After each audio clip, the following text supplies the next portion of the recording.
Welcome to the 21 Report. I'm Frank Pesci, and I'm here with founder, CEO, president of the Manosphere, Anthony Dream Johnson. Hey, good to be here. How are you, my brother? Doing really good, man. Thanks for doing the show, and I'm happy to be on it.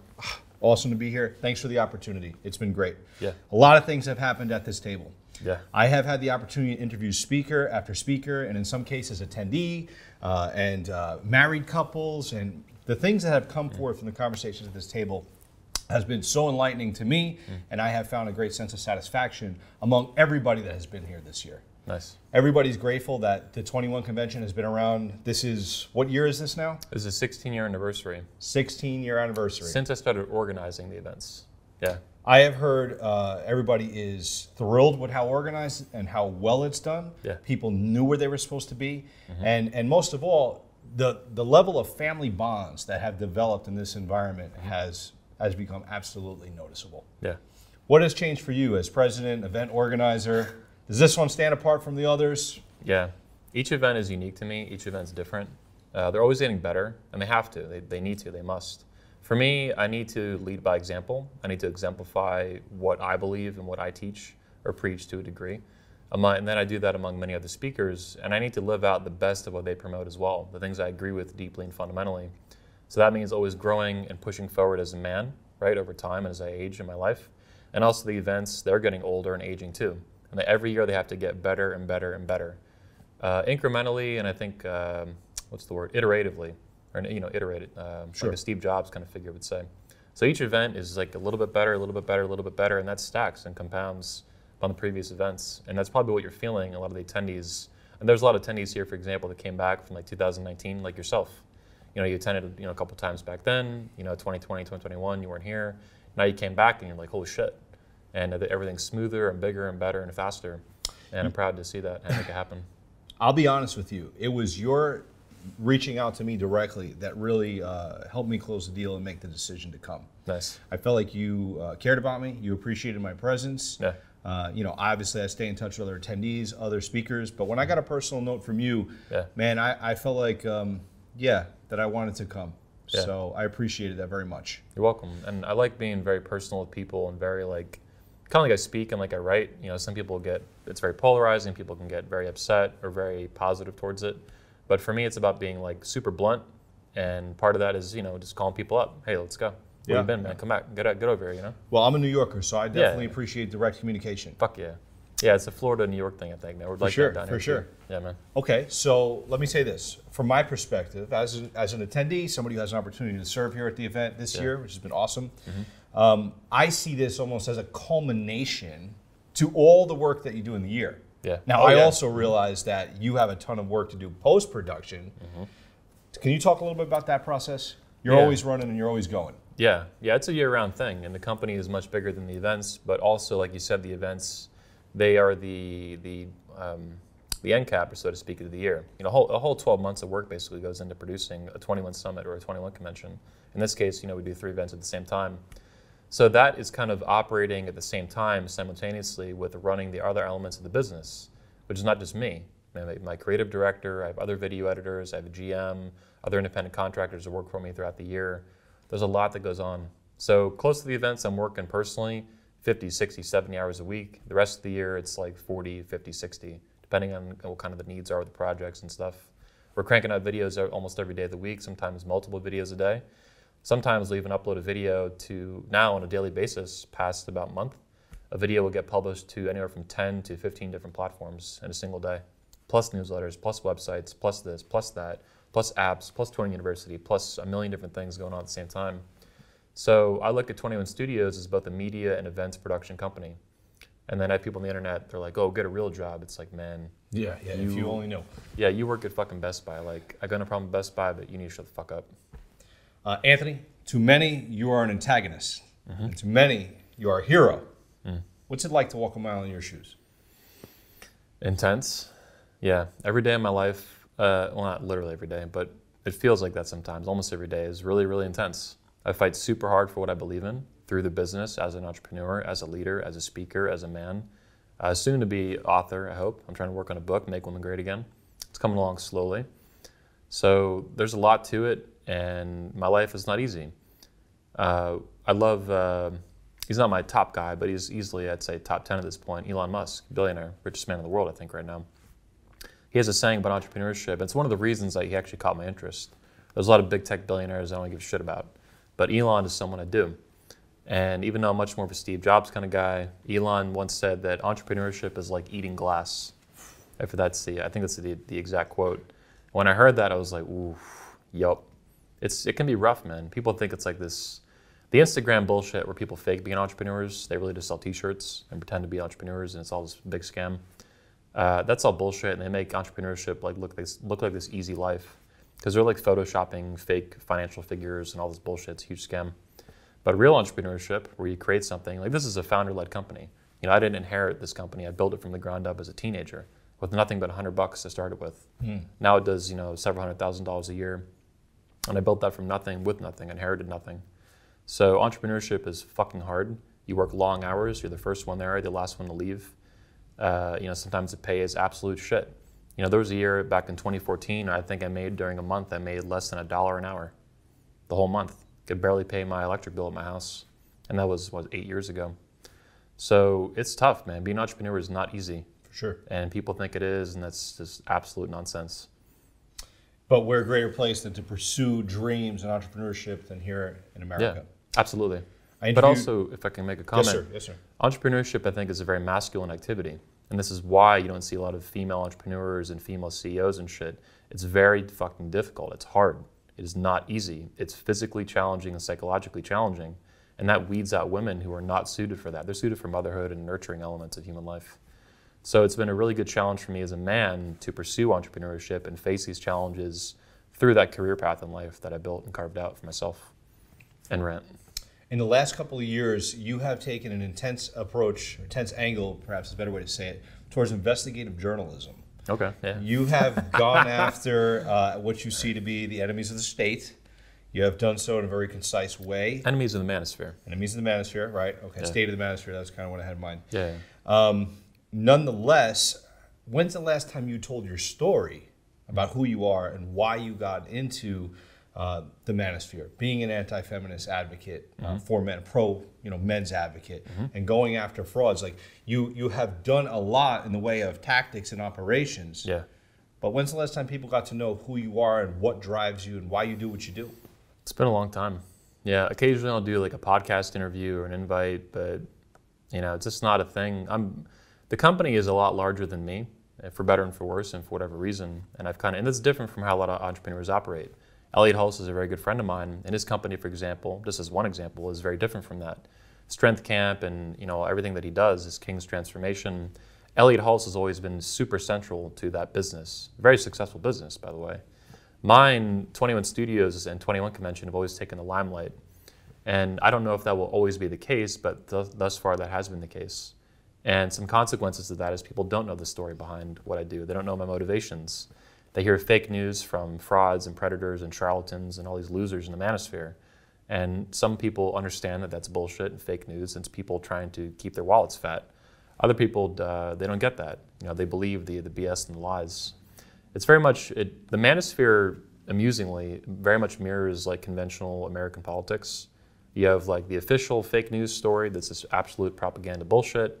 Then you have kind of the complex story, and then you have like the raw, hardcore, basic truth. So I mean very well for the Manosphere. These people that tell these fake news lies and all this bullshit. Anthony is a sociopath. Anthony is a school shooter. Blah, like really wild shit people say.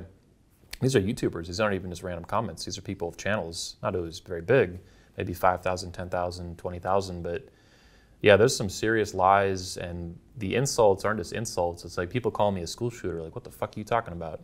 But this is stuff people say because they're scared of me. And their livelihood depends on them telling lies that I expose, or telling lies that I don't expose, right? So it's this constant battle. But I believe firmly, and I have since I first found the quote. I loved it as soon as I found it. I'm like, this encapsulates what I believe, that if it can be destroyed by the truth, it deserves to be destroyed by the truth.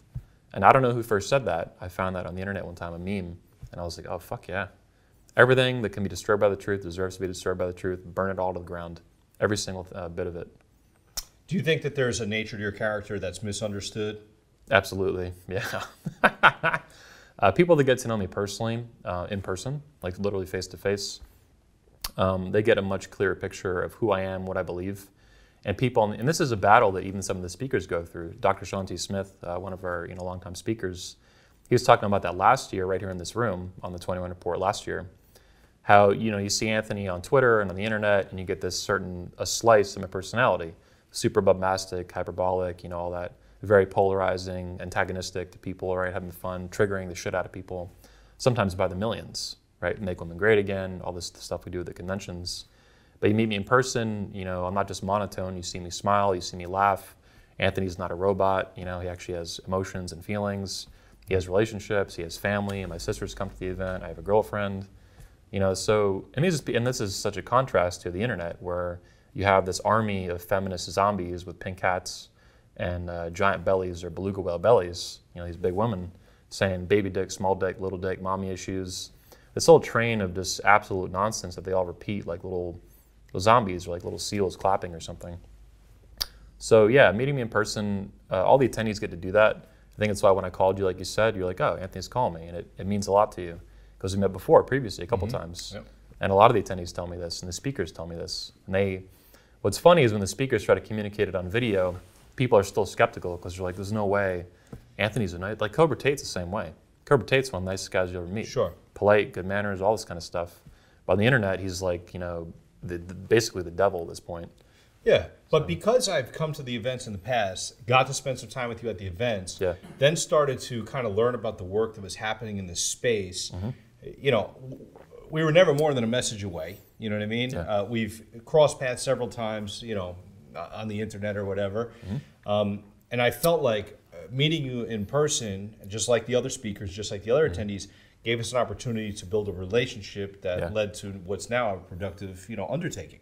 Yeah, hell yeah. So, and I think that that's a real benefit for people to come to the 21 Summit, because you're going to meet speakers, you're going to meet entrepreneurs, you're going to meet other family people. Yeah. Now you have the 20 Summit, you have women that are coming here, you have married couples that are coming here. Yeah. People are building relationships that, hopefully are going to be long term. Yeah. And there's a measure of accountability with that. Yeah. If you see me next year in the same suit, you're going to, yo, Frank, what's up, man?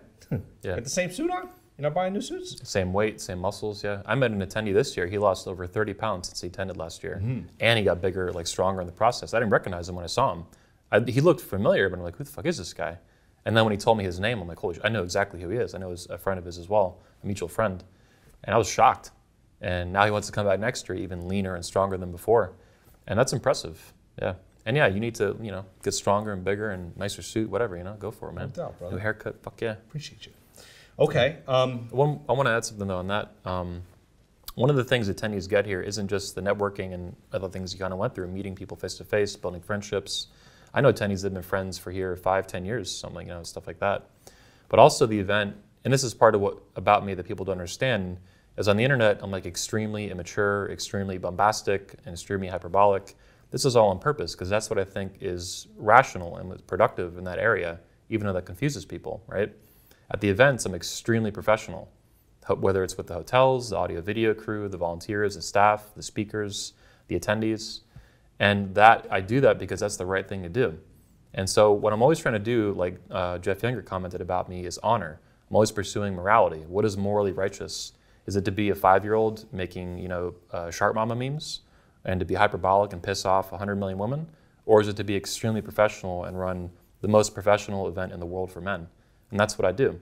So to me, it's always about doing the right thing, even when you have to push back against millions of people or the whole world. Much respect. Okay, I have noticed in my observance of you and how these events unpack and unfold, you're not a micromanager. I also notice in your demeanor that you're not a micromanager. Obviously, the space of the Manosphere has evolved over the years. Yeah. Directions have shifted, new ideas have come, speakers have come and gone, new attendees. There's been a constant evolution. And, as the quote-unquote president of the Manosphere, I haven't seen you try to necessarily channel that direction one way or another, whether you like it or not. Yeah. It's been more of, this is what it is. This is the state of the Manosphere. This is where we're at. This is what we're doing. And that's how I perceive it. Yeah. How do you perceive the changes and your relationship to those changes? You've nailed it. I mean, the way you just described it, you nailed it. I'm not trying to micromanage or dick police the Manosphere and different ideas and, about women and about masculinity. I have my own, right? And I need to build a conference. It's educational. So I have to make some executive choices. But as far as the larger manosphere, and even within my own conventions, there's an immense amount of intellectual freedom. And I truly am not here to dick police. And a lot of the frauds will try to say that, oh, Anthony just doesn't like my content, or he doesn't agree, or he's purple pill, and I'm red pill, and he's not red pill. And then Anthony says he's red pill, but he's not red pill. Like, that's all garbage. These people, I don't like liars. Lying, the blue pill is lying. The blue pill is lies. It's fakeness. That's what I go after everywhere that I can. As far as the manosphere and the specific content, I like you're saying, I want to basically unite it, and I want to move it forward through time. And that means kind of a big tent that people can get behind as men and as fathers for the interests of men, boys, and fathers and a positive future for them. So even when I outline my common mission, common purpose for the manosphere, it's very, very simple. It's something I think everyone can and should get behind. A positive future for men, boys, and fathers. That to me is fundamentally good, it's universally good, and something all of us can get behind. And that's truly what I'm after with this movement and pushing it forward through time and trying to protect it and safeguard it from frauds and predators and even government agencies that are hyper investigating it and trying to undermine it, worm their way in, all this different crap going on. So for me, it's about protecting the movement, safeguarding it, nurturing it, and keeping it as healthy as I can over time. It's never going to be perfect. It never has been perfect, and it never will be perfect. That's not a reasonable standard. But it's a fundamentally good movement, and I'm going to do everything I can, I think everyone else should, to keep it moving in that direction. It's what this country needs, and it's what the West needs, even beyond America. Yeah. 21 Summit is essentially the vanguard event of the Manosphere. Yeah. I can only think of a couple others that have tried to do things, or things that our speakers do. You know what I mean? Within their own, like you mentioned, Elliot's Strength Camp. It's not exactly a 21 Summit by any means, but it's a place where similar people in this audience, or even some people from this audience, do gather together. Yeah.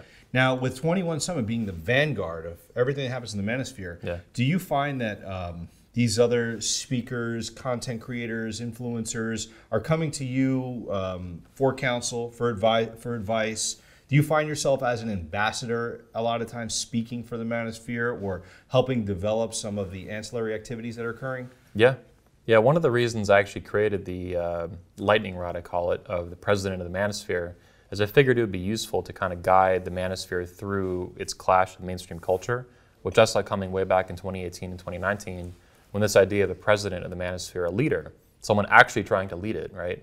Not ghost lead it or stealth lead it from behind the scenes like some fucking puppet master. Someone with the balls and the tenacity and the professionalism and the cleverness to fight out in public from a PR perspective with the Manosphere.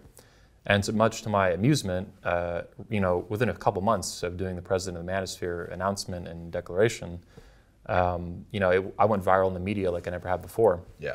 Something only surpassed since, I think, by maybe Kevin Samuels and Cobra Tate. I ended up on national TV, Piers Morgan, all over the news, getting death threats all over the media. They're going after my family, all kinds of crazy shit like that. Was there more to that original question? I think you answered it. Okay. And that is that you have essentially become the point person, officially recognized. Yeah. And I imagine there's a lot of responsibility that goes into that. Yeah. I also noticed that the Manosphere, or I should say 21, has evolved to creating a 22 convention, which has invited women to partake under the umbrella of being the best version of women that they can be. Make women great again has been your slogan. Yeah. What has that quest been like for you? That's been awesome. Yeah, building an event for women, being a pioneer, building the first Manosphere event for fathers, the Patriarch Convention, and then the first for women. It's been a lot of fun. Like I mentioned, it went viral in the media, which I didn't expect, didn't see coming. I was happy to see it though. It's really exciting. I think there's a lot of men in the Manosphere by far that will bitch and moan and complain about women, and there's plenty to bitch and moan and complain about. We've never seen women do the things they do today. In some of my speeches here, I talked about how women now, prostitution in America has become mostly normalized for a huge chunk of the population. There's stuff like OnlyFans and sugar baby kind of activity and stuff like that. That's wild. And I don't see anyone else in any other group in the entirety of our country and even beyond America's borders in the West pushing back against that. There's nothing. The churches aren't doing it, the government ain't doing it, the military ain't doing it, the schools ain't doing it, the universities ain't doing it. Like I mentioned in some of my speeches, the Boy Scouts don't even exist anymore for boys. The Girl Scouts do, but the Boy Scouts don't exist. The Girl Scouts are suing what used to be the Boy Scouts. I mean, we live in clown world. It's fucking ridiculous. Women need help. They need mansplaining, so to speak. They need masculine leadership and guidance, whether it's from a father or a husband or a boyfriend or whatever. They need that. And feminism, unfortunately, has successfully neutered and castrated masculine voices in our culture across the spectrum, right? Whether it's a school teacher or a high school coach, for a sports team or something like Coach Greg, used to be a high school, basketball coach for women, then college, or whether it's even throughout our entire culture, throughout churches and stuff like that. Every church pastor now, and priest, they have to kind of bend the knee to feminism. They have to submit to this. They have to genuflect and kind of worship the matriarchy, so to speak. We spell it patriarchy in our culture, but that's a lie. We live under this kind of pseudo-matriarchy. So the Manosphere is pushing back against that, and content for women that they desperately need. We're the only ones really doing that at this point. Women today are born and raised basically on a strict diet of feminism. They have no other alternative in most cases. There's just a few exceptions, certain religious groups like the Mormons and stuff are kind of a little bit insulated from that. But other than that, American women get nothing but feminism every day of their life. Disney movies all the way up through, pop culture and movies and TV and the media and music and everything else around them. They have no alternative. So as men, I don't think we can properly bitch and complain if we're not going to provide a solution, something, anything for women to latch onto and go a different direction. Otherwise, we're just going to watch these women go off a cliff like a bunch of lemmings or something.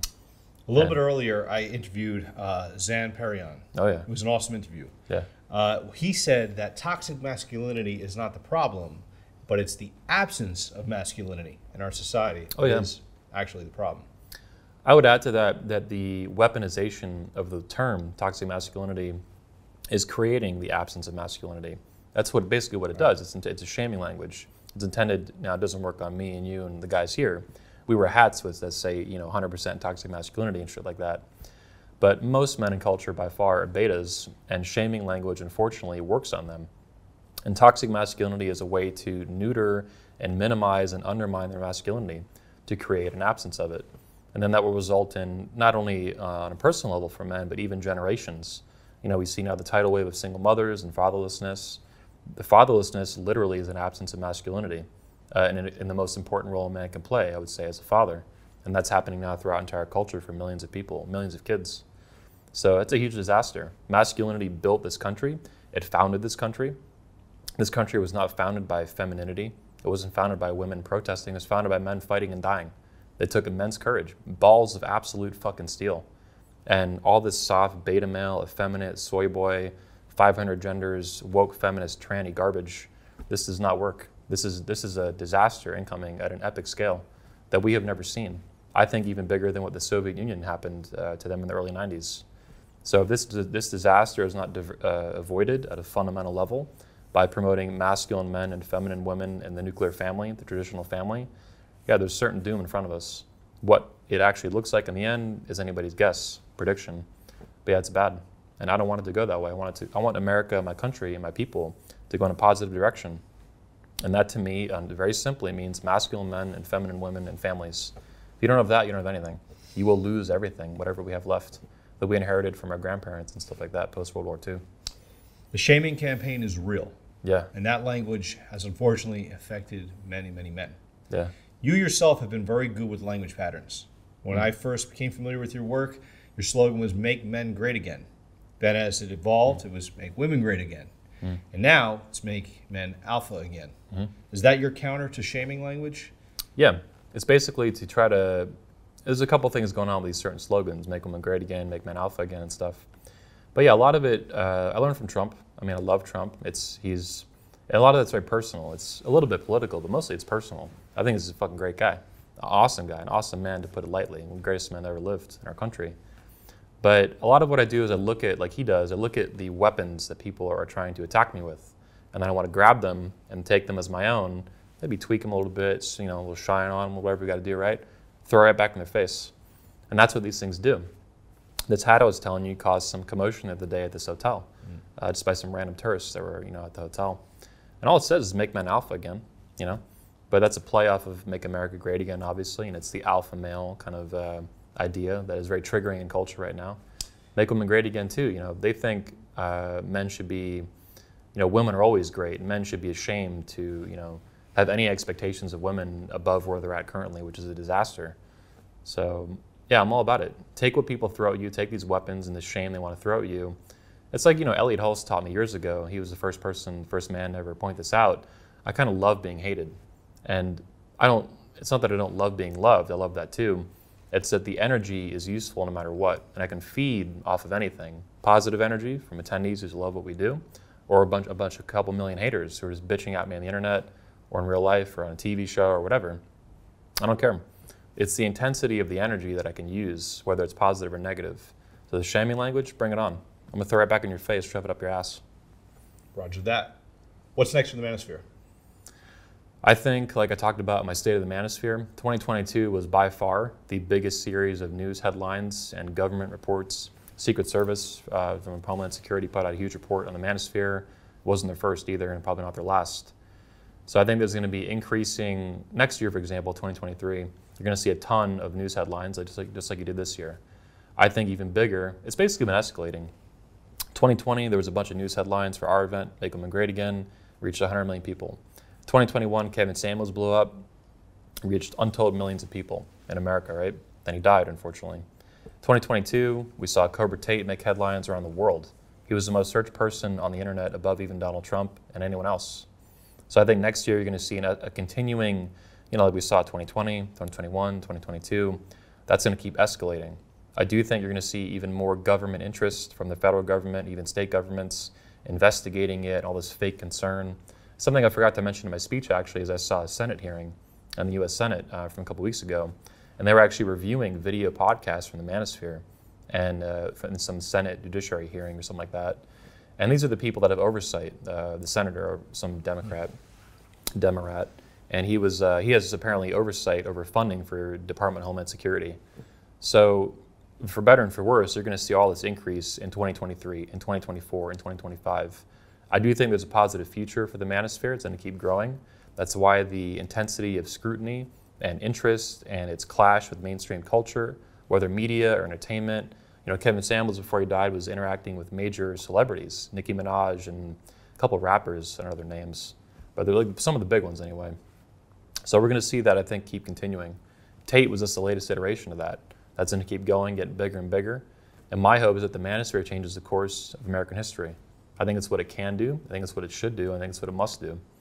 There's, like I said, there's nothing else. There's not even anything else potentially doing it right now. There's nothing. Everything else has been cucked by feminism. The military's cucked, the government's cucked, the schools are cucked, the Boy Scouts are cucked, the churches are cucked. Everything's cucked. The Manosphere is not cucked. That's why they're scared of it. That's why they're intimidated by it. They're a bunch of frauds. And the Manosphere has a lot of authenticity and a lot of power behind it, because most men in it, by far, there's a lot of frauds too. I don't like them, but most men by far, especially the common man in the Manosphere, the guy looking for advice, the guy who's not even a content creator, he just found it, he wants help, he needs answers, he needs advice, he needs counsel. There's a lot of power behind it. Masculinity is an extremely powerful force. It built civilization, it built this country, and it's the only thing that can save it, because that's what built it. That's the roots and the foundation behind it. It doesn't mean femininity is not important. It is, it's extremely important. But it's masculinity that's been at the forefront of all this stuff, the actions, the physical actions, the bravery, the fighting, the bleeding, the deaths, the construction of our whole country, even beyond America to other countries that we're allied with, that are close to us. It's a credible insight that you have. Do you feel a sense of responsibility to police or address bad behaviors that exist inside of the Manosphere?